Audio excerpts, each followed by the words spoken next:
এইটা একটা চুরি করা রেসিপি। এই রেসিপিটা আমি ইউটিউব দেখে বানাচ্ছি। ঘরে বসে যদি এত সুন্দর একটা আইটেম বানানো যায় তাহলে বাজার থেকে কেনার দরকার কি বলুন তো।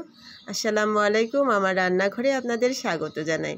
আমি আজকে কৌটার যে দুধ, কনডেন্স মিল্ক যাকে বলে, সেইটা ঘরে বসেই বানিয়েছি। আর বানাতেও কিন্তু বেশি খরচ পড়ে নাই। 1 কেজি দুধ আর সাথে হাফ কেজি চিনি।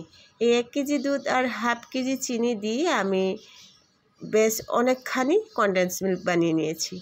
প্রসেসটা খুবই সহজ, শুধুমাত্র দুধটাকে চুলায় বসিয়ে জাল দিতে হবে, ব্যাস এইটুকুই কাজ। এছাড়া আর কোনো বাড়তি কোনো কাজ নেই এখানে। তো আপনাকে চুলার পাড় থেকে নড়লে কিন্তু চলবে না। এই কনডেন্স মিল্কটা যখন বানাবেন তখন চুলায় দাঁড়িয়ে থেকে এই দুধটা বানিয়ে নিতে হবে। দুধটা 10 মিনিটের মতো জাল দিয়ে নিয়ে আমি এর মধ্যে চিনি দিয়ে দিচ্ছি।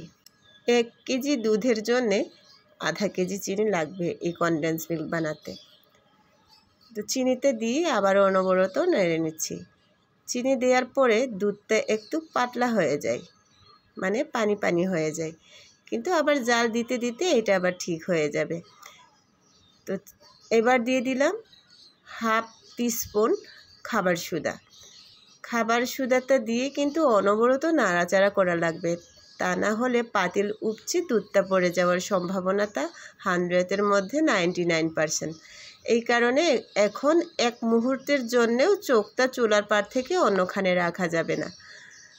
তো এইটা আমি চুলার মধ্যে দাঁড়িয়ে একদম পুরা 1 ঘন্টা এক ঘন্টার মতো সময় নিয়ে এই কনডেন্স মিল্কটা বানিয়েছি। একটু মিডিয়াম টু হাই ফ্লেমে চুলাটা দিয়ে রেখেছি।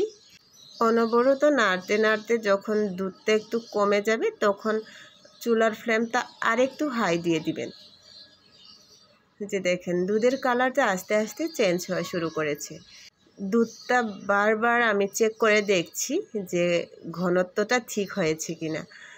এখনও ঘনত্ব ঠিক হয়নি, আর একটু লাগবে। এই যে কালারটা এই পর্যায়ে এরকম হয়ে এসেছে। আর এই সময়টা খুবই গুরুত্বপূর্ণ একটা সময়। এখন যদি আপনি 30 সেকেন্ডের মতো সময়ও চোখটা অন্যদিকে রাখেন তাহলে নিচে পুরা ধরতে পারে, যেমনটা আমার হয়েছে। মানে কিসের জন্য জানি একটু শুধু নাড়াচাড়াটা বাদ দিয়েছিলাম, তাতেই দেখেন একটু পুরা ধরেছে। আর তাতে করে যে এই কেমন জানি একটা অবস্থা হয়েছে, যদিও কিন্তু গন্ধ লাগেনি। গন্ধ লাগলে আসলে খাওয়া যেত না। এখানে আমি খরচ করেছি 1 কেজি দুধের দাম হলো আপনার 80 টাকা, আর আধা কেজি চিনির দাম হলো 75 টাকা।